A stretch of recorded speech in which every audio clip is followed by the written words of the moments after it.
I finally couldn't help myself. The Lindsay Clancy trial has so many disturbing elements to it that I just had to finally look at some tea.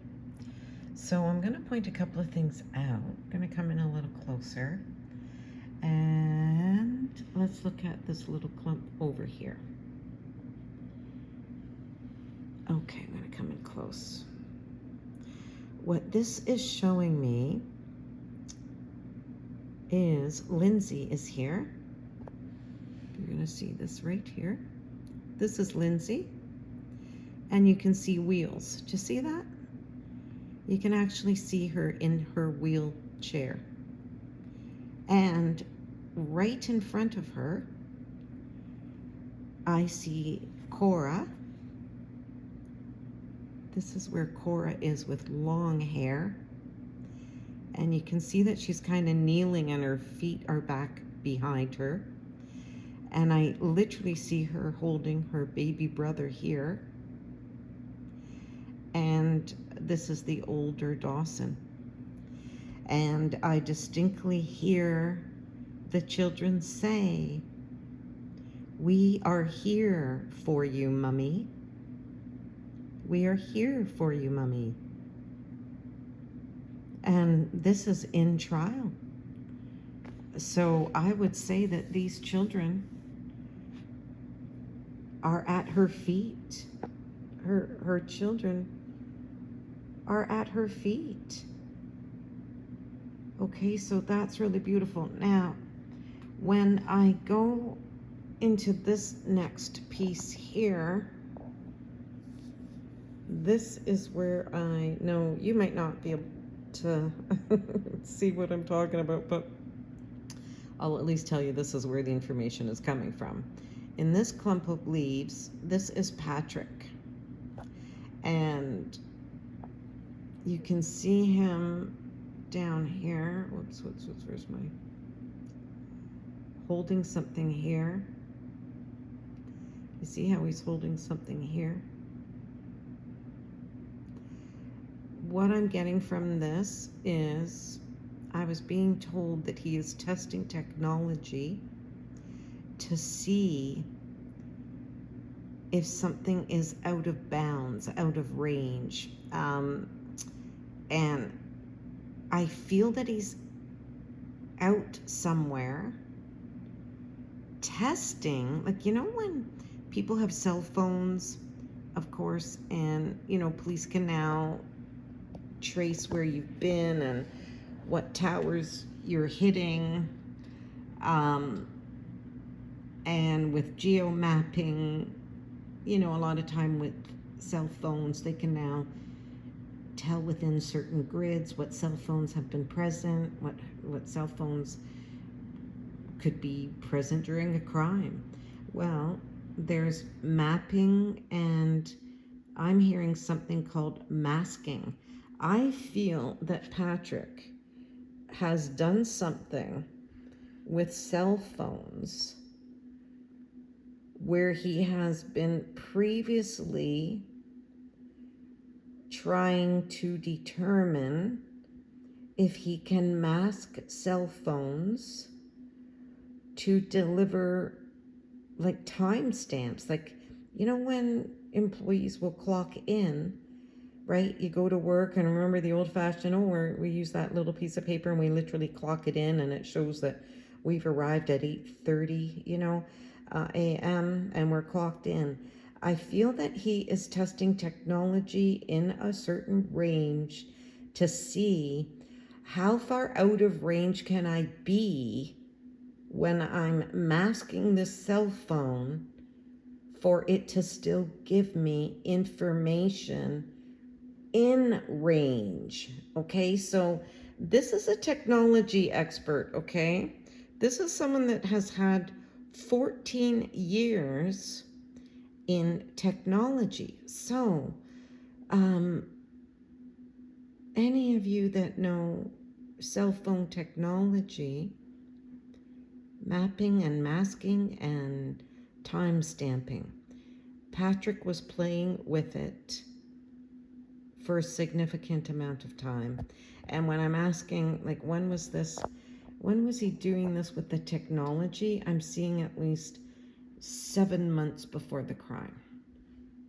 Okay? Now, what's not in the leaves, but what I was getting when I was looking at them, let's just see if I can get that in focus again. I'll let you just look into this for a second on your own. I was asking how far back, if this was indeed premeditated, how far back, what were the triggers, what was going on. Now, this crime took place January 2023, I'm sorry. So, what I'm being told is I'm being sent back to the February and March of 2022.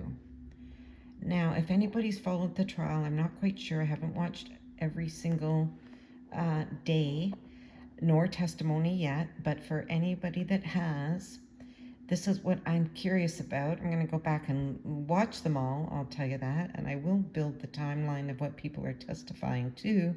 I am curious, was Lindsay going through anything in February and March, in particular 2022, where there were more uncontrolled emotions, crying, mood swings, possibly feeling depressed? But I definitely feel there were moods shifting absolutely when I see this. And this is what I see as Patrick's reaction. I do not feel he handles emotions well. And in fact, what I'm seeing about him is he has a hard time processing things that he truly doesn't want to hear. And I believe that he could be rather detached emotionally. Okay, so he might smile, he might look like he's having fun with the kids, but I feel like he has an issue with Lindsay crying. I feel like he has an issue with, like, managing her emotions are more than managing the kids. And I feel that it is irking him in a way that is dissatisfactory to himself, where he may be questioning, do I have a wife or another child, unfortunately, with her emotional disposition. And so I feel he was very, very, very out of sorts watching her overflowing emotions. And I have to say, I really feel that there's a level of being manic here. So I don't know that that was really coming up in any of the diagnoses. But when I'm looking at this 8 months to 10 months before this occurred, I feel that she was going through some form of depression, plummeting, manic.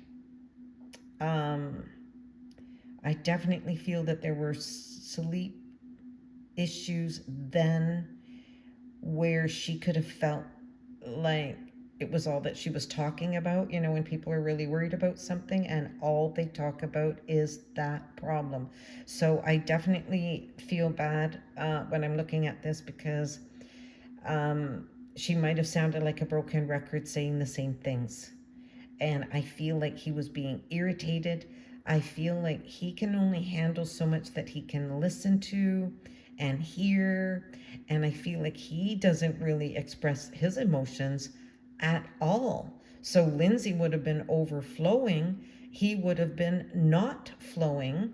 And I feel that there's a huge contrast here. And I feel that that's why you are getting his reaction on the stand when we realize he's being caught in his own lies, like when he's realizing the discrepancy in the email sent at 5:34, where it's really from his computer, and he's realizing, you can see that, like, he starts touching his ears, and he starts, like, almost like brushing his ears. Do you notice that?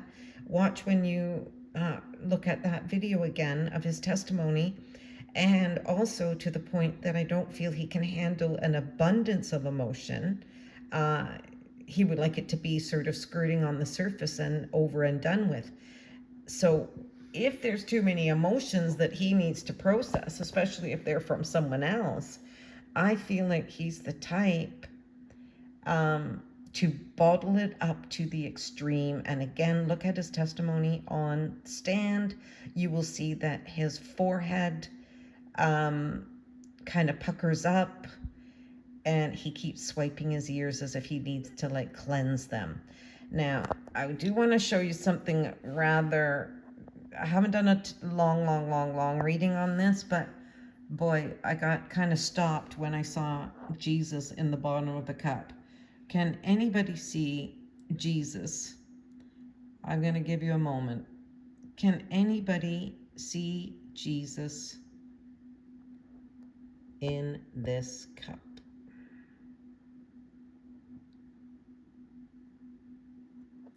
I'm going to show you where Jesus appeared. I'm sure you're seeing it by now. I would be imagining it's a little easy. Now, this is going to be disturbing, and I have made my final assessment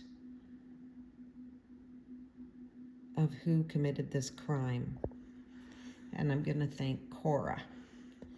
I had done a little bit of Reiki right before this reading, sending it to Cora specifically. And okay, so I'm just going to focus on this for a second. I'm going to leave it be. I imagine you're seeing where Jesus is. I'm not going to point him out yet, but I want to back up for 1 second. There's something that got my attention in this tea leaf reading. Now, the interesting thing is with tea leaf readings, of course, there will be images that you can truly see. And then sometimes you are just looking at this and you will just get a whole bunch of impressions in your head.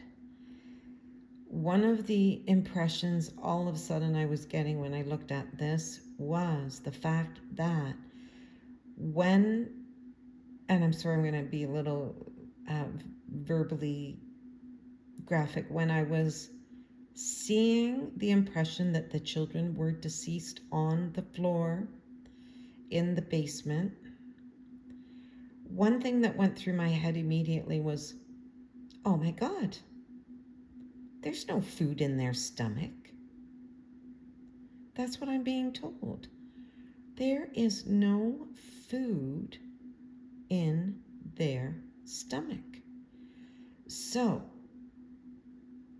this is disturbing to me, and I did do a couple of searches before recording this, and I was able to extract some of the testimony and transcript. And when the coroners and medical examiners in testimony were describing anything about those children's deaths, would you believe that they have made no reference to stomach contents? Because let's think of this. If this is a crime, one of the things that can usually happen in autopsies is they want to know, was food present? How digested was it? And is there any way you can trace back to how long someone has been deceased? And could you trace back when that last meal truly could have occurred? Okay, so I find that rather disturbing. Now, I'm going to point out something right here. Look at this for 1 second. Let me get in here. Okay, this is really disturbing because I'm seeing this come out as I'm on the phone recording this. And okay, I'm going to point out first Jesus. Let's get back to Jesus first, and then I'll come back to this other image here. Let me get in here. Sorry about this. Way in here. See this? See this beautiful gown? Follow this yellow leaf. Do you see how it bends here?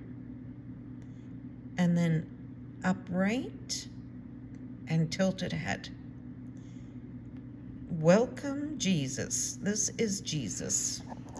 And this turned into a two-part vision. I was seeing Jesus in the tea leaves.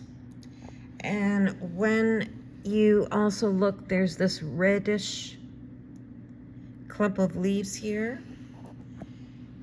And I am saying that this is Cora. I know you're going, oh, that's just a red clump of leaf. That is Cora. And she has her head resting on Jesus. And I can see the other brother behind her looking over her shoulder to Jesus. And if you can notice, Jesus is on his knees.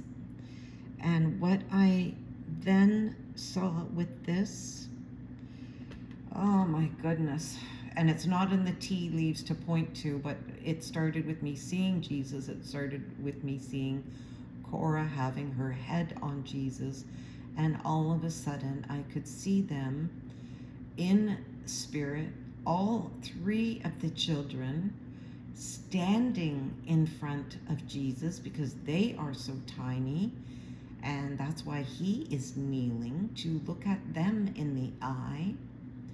And I am seeing him remove the cords from around their neck. And in essence, what I'm seeing is they are leaving those cords on the earth side of the gates. And I am not lying when I say, when they are on that side of heaven's gate, Jesus is trying to heal their throats because they will not be bringing that into heaven, is the way I am seeing this. And what I am definitely distinctly seeing is I am seeing a very ghoulish, Caucasian, white man whose name is Patrick Clancy, standing behind those children in the gateway on the earth's side. And that man is standing behind his children with his hands on his hips in such a way that I literally see the elbows bent. And I am hearing Cora as I'm watching Patrick, and it looks like he's got, yes, the elbows pointed out, and it, looks like a summer day up there, to be honest. They're in the sunshine. And I am sensing what he's pretty much saying here. Hey, Jesus, thanks for taking my kids. I deliver my kids to you. I deliver my kids unto you, is pretty much what I'm hearing here. I deliver my kids unto you. Okay? So it was Patrick's, what that tells me, if you might have ascertained something in me saying that, but what I would like to be specific on, because it is Patrick's spirit that I am seeing stand behind the children, and please keep this in mind, both Patrick and Lindsay are alive. If you have heard me ever speak of deceased spirits versus living spirits are real. Anyone who's living also has their own spirit, which can roam the earth in any direction it wishes. Okay? So, to see that it is Patrick's living spirit that has appeared in the gateways here, and his children are in front of him. You know, like a father would deliver children to daycare going, hey, here are my children. See you later. That's what this is like. He's in the gates of heaven, delivering his children unto Jesus. So if you haven't figured that out, what that tells me is it was Patrick that was present when they died, because it is the precise moment that you are dying that you are starting to enter the process of entering heaven, and he has delivered them to the gates. And this is what I hear Cora asking Jesus. I hear Cora saying, what's going to happen to Daddy now, Jesus? What's going to happen to Daddy and the Munchkin woman? And she has used a term, Munchkin woman. And I know who she's referring to. If you have ever seen photos of Rachel as she is being hugged by Patrick, well, let's say that his arm is around her, I'll correct myself. If you've seen the image where Patrick is standing with Rachel, his arm is around her, and she looks like she could be buried under his arm, in his underarm, and she is petite. And when you look at the angles of her face, I would definitely say she looks like a little munchkin. So I can honestly understand why Cora has said such a thing. Now, as I've been holding the cell phone up to record these leaves as I'm speaking, oh my goodness, I'm going to show you something else that is very disturbing now that I've told you about Munchkin woman, and I've got to get it on the exact angle so you can see it. Bear with me. It's slipping a little. Can you see a woman? Oh, this is so disturbing. Okay, I'm going to come in a little closer here to see if I'm not changing the angle. Okay, I'm going to point her out. Oh, sorry for the shaking. 1 second. Got to lean into this again. Oh yeah, here she is. Have any of you ever been to Venice? And there was a time when I was in Venice, they would have all of those incredible masks that were rather theatrical. I'm sure there's a specific name that I'm forgetting about them, but it was really incredible because sometimes you would see the face painted as well.